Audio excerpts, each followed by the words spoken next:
The Great Hall of the Galactic Assembly was the largest structure ever built by any species.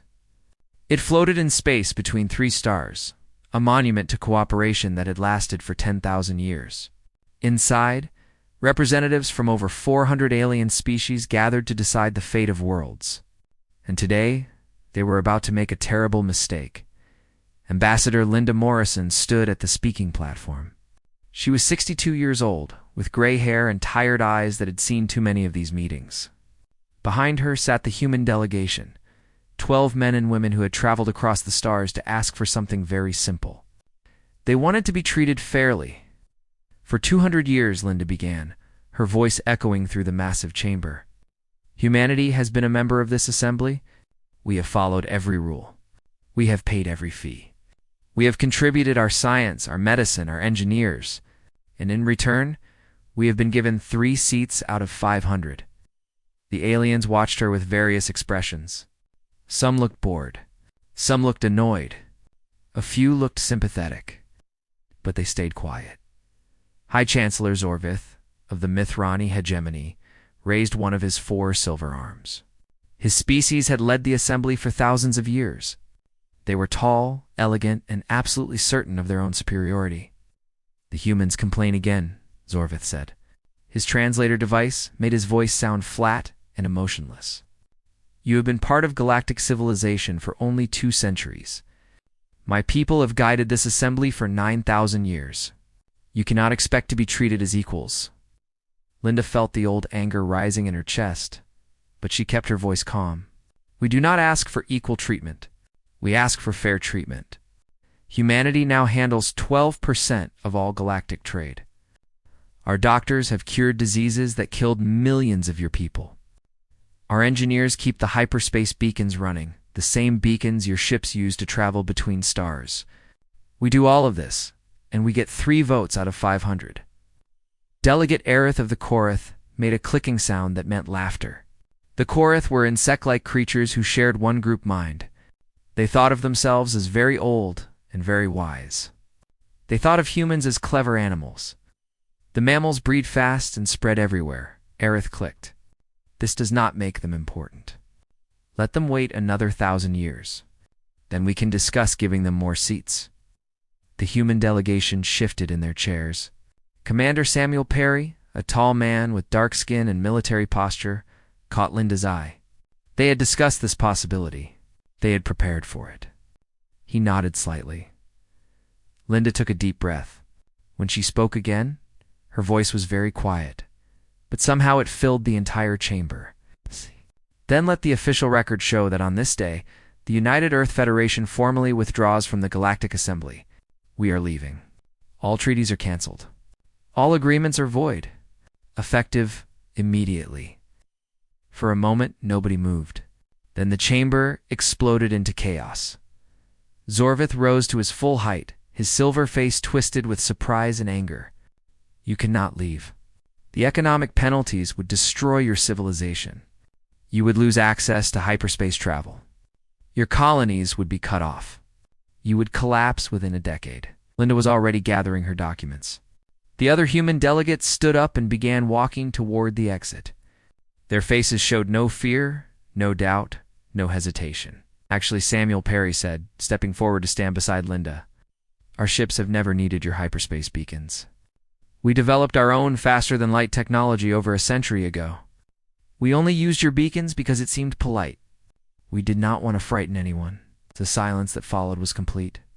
400 species stared at the humans with expressions ranging from shock to disbelief to the beginning of fear. Furthermore, Samuel continued, we have been quietly building colony ships and establishing settlements outside assembly space for the past 50 years.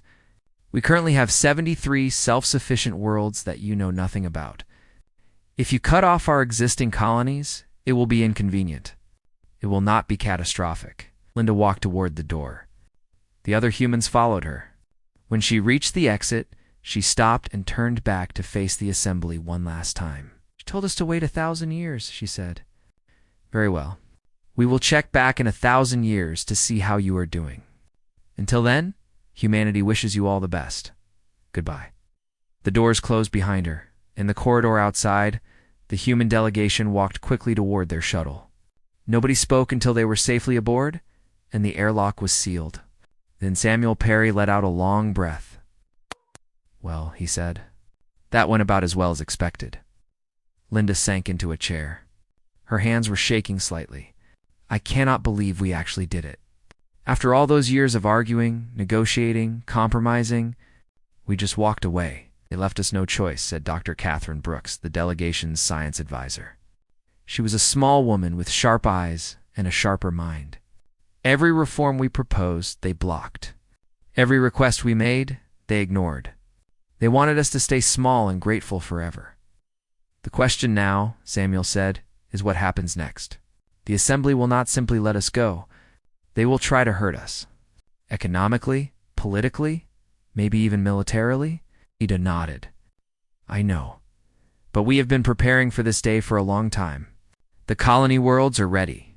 The fleet is ready. Our people are ready." She looked out the shuttle window at the great assembly station, already shrinking in the distance. "They thought we needed them. They are about to learn how wrong they were." Back in the assembly chamber, chaos continued to reign. Delegates shouted at each other in 100 different languages. Some blamed the humans for being ungrateful. Others blamed the Mithrani for pushing them away. A few quiet voices wondered if perhaps humanity had been right all along. But those voices were quickly silenced. High Chancellor Zorvith called for order again and again, but no one listened. The assembly that had governed the galaxy for 10,000 years was cracking. And the cracks had started the moment Linda Morrison walked out the door in his private office after the session. Zorvith stared at the wall. His aide, a young Mithrani named Kelvith, stood nearby. "Shall I draft a response to the human withdrawal?" Kelvith asked. "Not yet," Zorvith said. "Let them go. Let them struggle. In 10 years they will come crawling back, begging to rejoin. And then we will make them wait another century before we even consider it." Kelvith nodded, but he felt a small doubt in his heart. He had studied humans during his education. He had read their history. They were a species that had climbed out of the mud, survived ice ages and plagues and wars, and reached the stars in just a few thousand years. They were not a species that crawled, but he said nothing. He was young, and the High Chancellor was old and wise. Surely Zorvith knew what he was doing. Surely 5 years passed, and the galaxy began to fall apart. The first signs of trouble came from the Mithrani outer colonies. A new disease appeared, something their doctors had never seen before. It spread fast, killing 3 out of every 10 people it touched. Within 6 months, 100 million Mithrani were dead, and the plague showed no signs of stopping. Dr. Patricia Walsh read the emergency transmission at her desk in the Mars Central Hospital. The message came directly from the Mithrani government, and it was filled with words she had never expected to see from them. Words like "please" and "we beg and help us." Her colleague, Dr. Kevin Moore, stood behind her, reading over her shoulder. His face showed no emotion, but his voice was cold. "Interesting," he said. 5 years ago, they told the Assembly that human medicine was primitive and dangerous. They said our genetic research was unethical. They blocked our proposal to share medical knowledge 3 times. Now, they want our help. People are dying, Kevin. People have been dying for 5 years. They only care now because it is their people. Tricia was silent for a long moment. She remembered the assembly debates, the dismissive comments, the casual cruelty of species who thought humans were barely worth noticing. She also remembered her medical oath, the promise she had made to help anyone who needed it. "I am going to respond," she said finally. "The Federation will help. But this time, we will do it on our terms." She typed her message carefully. "The United Earth Federation acknowledges your request. We are prepared to send medical teams and supplies. However, as we are no longer members of the Galactic Assembly, the old humanitarian assistance treaties no longer apply. Standard commercial rates will be charged for all services. Payment must be received before assistance begins." She sent the message. Kevin raised an eyebrow. "That is not very compassionate. It is not meant to be cruel either. It is meant to be honest. They spent 2 centuries treating us like servants. Now they can treat us like business partners. It is a step up for everyone. On the other side of the galaxy, the hyperspace beacon network was failing. The beacons were the backbone of interstellar travel. They created stable pathways through folded space, allowing ships to cross vast distances in days instead of decades. Without them, the galaxy would shrink, each species trapped near its home stars. Human engineers had maintained the beacon network for over a century. They had improved it, expanded it, kept it running smoothly. When humanity left the assembly, they withdrew those engineers. And now the beacons were breaking down. Danny Sullivan was one of the last human engineers still working in assembly space. He had accepted a private contract with the Velthari, a species of crystalline beings who communicated through musical tones. They had offered him more money than he could have earned in 20 lifetimes back on Earth. Now he understood why. "The quantum stabilizers are failing," sang one of the Velthari technicians. The translator made her voice sound worried, almost frightened. "We cannot understand the calibration sequences." The human who designed this system used mathematics we have never seen. Danny sipped his coffee and looked at the diagnostic screens. Red warnings flashed everywhere. That would be Dr. Megan Ortiz. She is probably the smartest person I have ever met. She offered to train your people before we left. Your government said you did not need human instruction. Can you contact her? We will pay any price. I tried last month. She retired to a farm in Montana. She grows tomatoes now and refuses to answer calls from off-world. Something about being told her life's work was adequate but unremarkable by the Assembly's Technology Review Committee. The Velthari's crystalline body flickered with distress. But without the beacons, travel between stars will become impossible. Our civilization will collapse. Danny shrugged. He felt a little sorry for them, but not very much. Better start building your own technology then. You do not know how. Neither did we once. We figured it out. You have smart people. Use them. He finished his coffee. My contract ends in 3 months. After that, you are on your own. I suggest you start learning fast. The story repeated itself across assembly space. Every system that had relied on human expertise began to struggle. The Draxi had always mocked human entertainment as primitive and emotional. Their sophisticated art forms, they claimed, were far superior. But now that human movies, music, and stories were no longer available, their audiences grew restless. It turned out that human storytelling had been more popular than anyone admitted. Without new content from Earth, the galactic entertainment networks began to fail. The Korath Collective had predicted that humanity would come, crawling back within a decade. They were very confident about this. Humans were young and foolish, after all. They would realize their mistake and return with apologies. Instead, the Korath watched in confusion as human colony worlds not only survived, but thrived. Cut off from assembly rules and regulations, humanity was free to expand however they wanted. They claimed new systems, built new ships, developed new technologies. They were not struggling. They were growing. High Chancellor Zorvith, now older and more tired than he had been 5 years ago, called an emergency session of the Assembly. "We must convince the humans to return," he announced. "The galaxy needs them." The chamber, noticeably emptier than it had been before, murmured in reluctant agreement. "Send them a message," Zorvith continued. "Offer them their additional seats. Offer them whatever they want. Just bring them back." The message was sent. 3 weeks later, a response arrived. "Thank you for your offer. After careful consideration, the United Earth Federation declines. We have found that independence suits us better than membership. We wish the Assembly continued success in all its endeavors."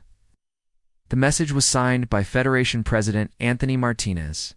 Below his official signature was a handwritten note. "Perhaps in another 900 years, we can discuss terms. Until then, we have tomatoes to grow." Zorvith stared at the message for a long time. Then he did something he had not done in over 1,000 years of life. He laughed. "They are mocking us," he said to his aide, Kelvith. "The humans are actually mocking us." "What shall we do, High Chancellor?" Zorvith was silent for a moment. The laughter faded from his face, replaced by something that looked almost like respect, "Oh, nothing," he said finally.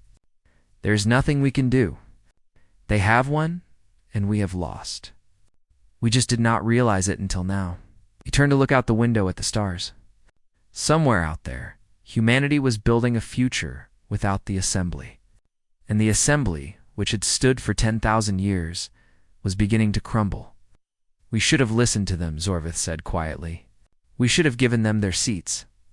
Would that have been so terrible? No, it would have been wise. It would have been fair. He shook his head slowly. But we were too proud. We thought we knew everything. We thought we did not need them. It was quiet for a long moment. We were wrong. 20 years after humanity walked away from the Galactic Assembly, the universe looked very different. Captain Lisa Chen guided her ship through the asteroid field with practiced ease. The Wandering Star was a patrol vessel, one of hundreds that humanity now operated throughout neutral space. Her job was to protect shipping lanes, rescue distressed vessels, and generally keep the peace in regions where no one else would. "Captain, I am picking up 3 distress signals," reported her navigator. A young man named Christopher Hayes. He was fresh out of the academy, eager and talented. 2 Draxi cargo ships and 1 unknown vessel. They are under attack. Lisa leaned forward to study the sensor readings. "Pirates. Looks like it. The Syndicate has been expanding into this region lately." The Syndicate was a loose organization of criminals and raiders that had grown powerful in the chaos following the Assembly's decline. Without coordinated patrols, without shared resources, without humanity's peacekeeping efforts, large sections of space had become dangerous. "How far away is the nearest Assembly patrol?" Lisa asked. Christopher checked his console. "At least 3 weeks, given how slow the beacon network is now. Maybe longer, in the nearest human patrol. The Resolute is 6 hours out." "Captain Marcus Webb commanding." Lisa nodded. 6 hours was too long to wait. The distressed ships would be destroyed long before help arrived, which meant it was up to her. "Signal the Resolute and tell them to come as fast as they can. Then take us in. We are going to help those people." The Wandering Star accelerated toward the asteroid field and the battle beyond. Back on Earth, President Diana Lopez sat in her office, reviewing intelligence reports. Her chief of staff, Gregory Tran, stood nearby with a worried expression. "The Mithrani are requesting another meeting," Gregory said. "This is their 12th request this year." "What are they offering this time?" "Full voting rights. A permanent seat on the Security Council. Financial compensation for 2 centuries of economic discrimination. They are very desperate." Diana set down her coffee and looked out the window. The towers of New Washington gleamed in the afternoon sunlight. Beyond them, launch platforms sent colony ships to new worlds every day. Humanity had claimed over 200 star systems since leaving the Assembly. They had become something no one had expected. 20 years ago, Diana said slowly, they told Ambassador Morrison that humanity needed to wait 1,000 years for fair treatment. Now, they are offering us everything we ever asked for, and more. Does that change your answer? No, because the Assembly we left does not exist anymore. It is a broken shell of what it used to be. The Velthari have split into 3 separate nations fighting each other. The Draxi are in the middle of a civil war. The Koreth Collective has fractured into a dozen pieces that can barely communicate. If we rejoin now, we would not be joining a government. We would be inheriting a disaster. Gregory nodded slowly. Some people think that could be an opportunity. We could take control, rebuild things our way, become exactly what we hated about them. No, Diana shook her head firmly. We left because they would not treat us as equals. Going back to rule over their failures would not make us equals. It would make us conquerors. That is not who I want humanity to be. So what do we tell the Mithrani? The truth. We are not coming back. But we are willing to help on our own terms. The Human Prosperity Initiative began 3 months later. It was unlike anything the galaxy had ever seen. Dr. Nicole Edwards led the first humanitarian mission into Mithrani space. She was the granddaughter of a woman who had been denied recognition by the Assembly's medical committee decades ago. Now she commanded a fleet of hospital ships, carrying vaccines and treatments that could save billions of lives. The Mithrani government offered payment. Nicole refused. "Consider it a gift," she said to the Mithrani health minister. "From one species to another. No strings attached." The minister, a young woman with silver skin and confused eyes, did not understand. "But why? After everything we did to your people? After the way we treated you? Why would you help us now?" Nicole smiled. It was the same smile her grandmother had worn in old photographs. Back when she was still fighting for recognition that would never come. "Because you need help," Nicole said. "Because we can give it. Because this is who we choose to be. Not conquerors. Not rulers. Just neighbors who have a little more than we need and are willing to share." The initiative spread across assembly space. Human doctors treated the sick. Human engineers repaired broken infrastructure. Human teachers established schools.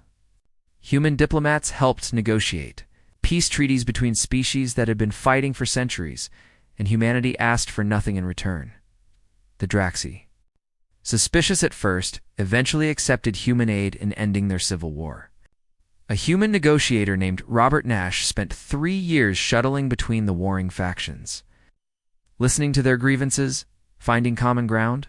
When the peace treaty was finally signed, both sides hanged him. "We thought humans were primitive," one Draxi leader admitted. "We thought you cared only about yourselves. We were wrong." The Velthari, whose crystalline civilization had nearly shattered, invited human advisors to help design a new government. The result was a strange combination of Velthari philosophy and human political ideas. It should not have worked, but somehow it did. Even the Koroth, whose hive mind structure made change almost impossible, found help from human psychologists and sociologists. They developed new ways of making decisions that valued individual voices within the collective. The process would take generations, but it had begun. President Diana Lopez announced the initiative's success in a speech that was broadcast across the galaxy. "We did not do this for gratitude," she said. "We did not do this for power. We did it because it was right. Because the people suffering in assembly space are not our enemies. They are our neighbors. Their leaders made mistakes, but ordinary people should not pay for those mistakes forever." She paused, looking directly into the camera. "When we left the assembly, we were angry. We wanted to prove that we did not need them. And we did prove that. But somewhere along the way, we forgot that being strong is not the same as being good. True strength is using your power to help others, not to dominate them." Across the galaxy, billions of beings watched her speech. Many of them had grown up hearing stories about humans, that they were dangerous, unpredictable, emotional, primitive. Now, they were seeing something different. They were seeing a species that had been pushed away, that had risen on its own, and that had chosen to reach back with an open hand instead of a closed fist. It was not what anyone had expected, but it was exactly what the galaxy needed. 30-5 years after humanity walked away, the Galactic Assembly officially died. The final session was a sad and quiet affair. Where once 400 species had gathered in the Great Hall, now barely 50 remained. The lights were dim, the holographic displays flickered with age, and the empty seats seemed to stretch on forever. The last High Chancellor was a Velthari named Crystalline Harmony.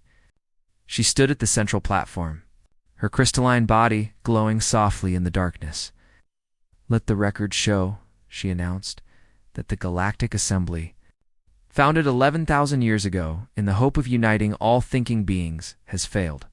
We hereby dissolve all remaining treaties and institutions. May those who come after us build something better." The few remaining delegates bowed their heads, wept. Some simply sat in silence, thinking about everything that had been lost. Watching the broadcast from his home in Arizona, RETI-RED Commander Samuel Perry felt a complicated mix of emotions. He was 83 years old now, his dark hair gone white, his military posture softened by age. But his mind was still sharp, his memories were still clear. He remembered standing beside Linda Morrison when she walked out of the assembly. He remembered the anger, the hurt, the desperate hope that humanity could prove itself without them. He remembered thinking that the assembly deserved whatever happened to it, Now, watching it die, he was not so sure. His granddaughter, Lieutenant Maria Perry, sat beside him on the couch. She was 30 years old, smart and ambitious, serving in the Human Prosperity Initiative. She had grown up in a galaxy where humanity was respected and admired. She had never known what it felt like to be dismissed. "You were there at the beginning," she said. "When Ambassador Morrison walked out, how does it feel to see this?" Samuel was quiet for a long time. Outside the window, the Arizona sunset painted the sky in shades of orange and red. A coyote howled somewhere in the distance. "Complicated," he said finally. "I spent most of my life angry at the assembly. They treated us like children. They ignored our contributions. They told us we were not good enough to sit at their table. Walking away felt right. It felt necessary. But I'm also sad. The assembly was not all bad. It kept the peace for thousands of years. It brought hundreds of species together. It built things that mattered." He shook his head slowly. "When it fell apart, billions of people suffered. Not the leaders who insulted us, but ordinary people who had nothing to do with politics. They did not deserve what happened to them." Maria considered this. The Prosperity Initiative helped a lot of those people. Yes. But 30 years late, we could have helped sooner. We could have stayed engaged, pushed for change from the outside, offered aid before things got desperate. Instead, we turned our backs and let them burn. Yes. They pushed us away first. They did, and their leaders were wrong. But being right is not the same as being good. We were right to leave, but we were not kind about it. And kindness matters. Maria did not know what to say to that. She had always thought of her grandfather as a hero, one of the people who helped humanity break free from an unfair system. Now, she was seeing a different side of him, a side that had doubts and regrets. "Do you think we made a mistake?" she asked. No, leaving was the right choice. Staying would have meant accepting permanent second-class status. "We had to go." He paused. "But I sometimes wonder if we could have gone differently. If we could have left the door open a little wider. If we could have been more generous, more patient, more willing to help even when we were hurt." Across the stars, the aftermath of the Assembly's collapse continued to unfold. The Mithrani, saved from plague by human medicine, had rebuilt their civilization on new principles. They called their new nation the Mithrani Commonwealth, and it was based on ideas they had learned from humanity. Equal representation for all members. Fair trade between partners. Mutual respect between species. It was a far cry from the arrogant hegemony that had once dismissed humanity so casually. The new Mithrani leader, a young woman named Sylvith, who was the great-great-granddaughter of old High Chancellor Zorvith, traveled to Earth to meet with President Raymond Carter. "We are not here to ask you to join us," she said. "We know you do not want that. We are here to thank you and to ask for your advice." President Carter, a tall man with gray hair and kind eyes, welcomed her warmly. "We are happy to help however we can. What do you need?" "We need to learn how to be good leaders. The Mithrani ruled the Assembly for 9,000 years, and we made terrible mistakes. We were arrogant. We were dismissive. We drove away the best allies we ever had because we were too proud to see their worth." Sylvith lowered her silver head. "Teach us how to do better." Carter smiled. "That is a big request. I am not sure we have all the answers. You just need to share what you have learned. Your species was treated badly for 200 years, and instead of becoming bitter and cruel, you became generous and kind. How did you do that?" It was a good question, and Carter thought about it carefully before answering. "We made a choice," he said finally. "After we left the Assembly, we had two options. We could become everything we hated about them, using our power to dominate and control. Or we could become something better, using our power to help and protect. We chose the second option. But why? After everything that was done to you, why not seek revenge? Because revenge does not build anything. It only destroys. We wanted to build something that would last, something we could be proud of, something that would make our children and grandchildren better than we were." He paused. "Also, honestly, because being kind feels better than being cruel. We discovered that helping others made us happier than hurting them would have. Sylvith considered this. It sounds simple when you say it. It is simple. That does not mean it is easy. Every day we have to choose again. Every day we have to decide what kind of species we want to be. Some days we succeed. Some days we fail. But we keep trying. Back on Earth, the Prosperity Initiative continued its work. Human ships carried food to hungry worlds. Human doctors treated the sick. Human engineers rebuilt what had been destroyed. Human teachers opened schools for children who had never learned to read, and slowly, very slowly, the galaxy began to heal. The Velthari fragments reunited under a new democratic government. The Draxi ended their civil war and began rebuilding. The Korath Collective learned to value individual voices within their shared mind. Dozens of smaller species, ignored for millennia by the old assembly, found their voices for the first time. None of it was fast. None of it was easy. But it was happening. Samuel Perry watched the changes from his home in Arizona, and he felt something he had not felt in a long time. Hope. Maybe we did not do everything right, he told Maria one evening. Maybe we could have been kinder, faster, more generous. But in the end, we did help. We made things better. That has to count for something, Maria nodded. It counts for a lot, Grandpa. He smiled at her. Your generation will do better than mine did. I am sure of it. How can you be sure? Because you are asking the right questions. You are wondering how to be good, not just how to be strong. That is the first step. He looked out the window at the stars beginning to appear in the darkening sky. The second step is doing something about it. 50 years after humanity walked away from the Galactic Assembly, the galaxy gathered again. The meeting place was a new space station called Hope. It floated between 3 stars, deliberately echoing the design of the old assembly hall, but everything else about it was different. It had been built by a joint team of human and alien architects, working together as equals. It was meant to symbolize a new beginning. Ambassador Maria Perry stood at the entrance to the main hall, her heart beating fast. She was 60 years old now, her dark hair streaked with gray, but she still felt like a nervous young officer on her first mission. Ready? Asked her aide, a young Mithrani named Zalvin. He had grown up speaking human languages and studying human culture. To him, humanity was not a strange alien species, but simply neighbors he had known all his life. Not really, Maria admitted. But I have learned that waiting until you feel ready means waiting forever. Sometimes, you just have to walk through the door and hope for the best. She walked into the hall. The gathering was smaller than the old assembly had been.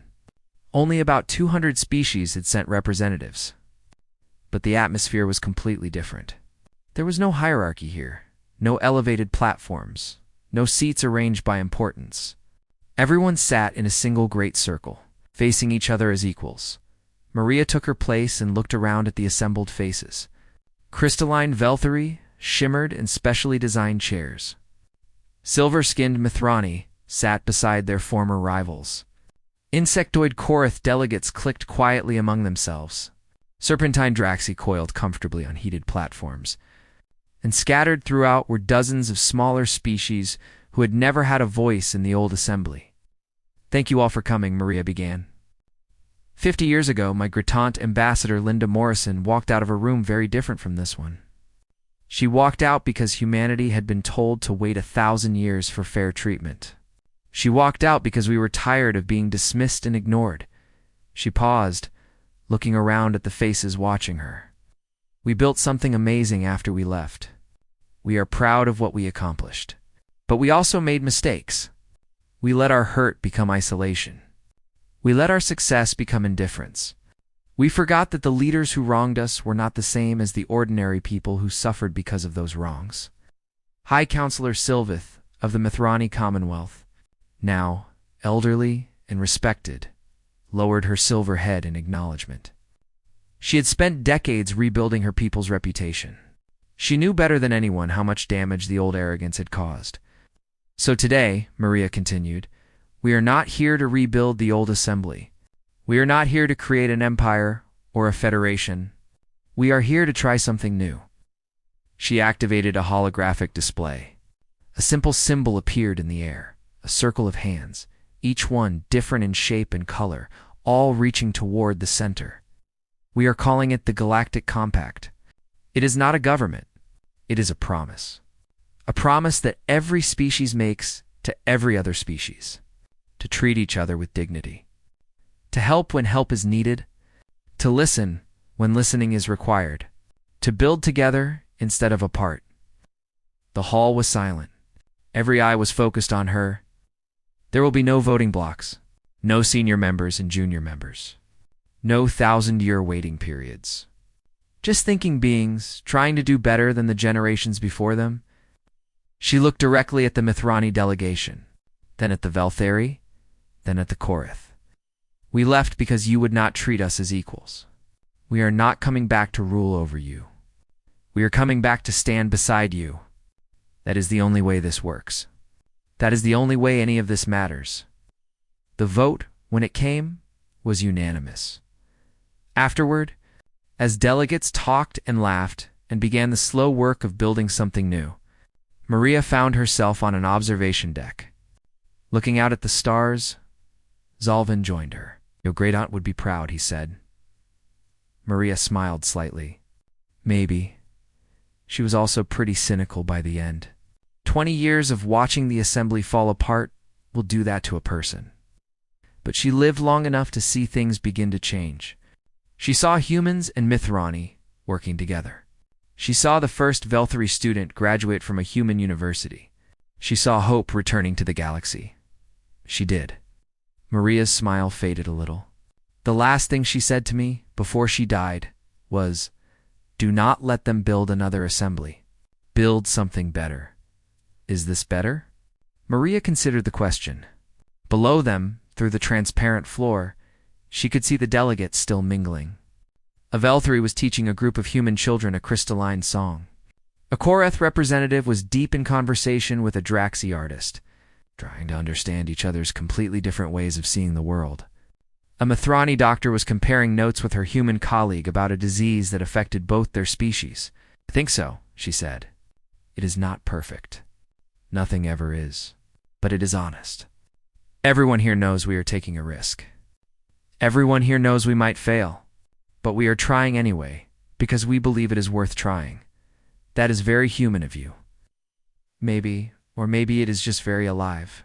Every species here has survived terrible things. Wars, plagues, disasters, mistakes. We are all still here because we refuse to give up. That is not a human trait.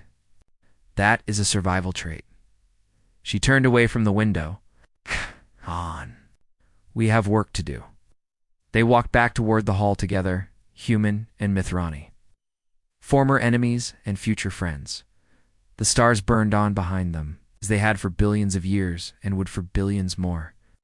They had seen empires rise and fall, civilizations bloom and wither. Countless species reach for greatness and stumble into darkness. Now, they were seeing something new. Humanity had left the table in anger 50 years ago. They had proven they could survive alone. They had built wonders and accomplished miracles without anyone's permission or approval, but in the end, they had chosen to come back. Not to rule, not to dominate, not to get revenge. Just to help. Just to be part of something bigger than themselves. That was the real lesson, Maria thought. Being strong was good. Being independent was good. But being connected was better. Being part of a community, even a flawed and complicated community, was what made life worth living. Her grandfather had understood that, in the end. Her great-aunt had understood it too, even if it took her a long time to admit it. And now Maria understood it as well. The galaxy was not perfect. It would never be perfect.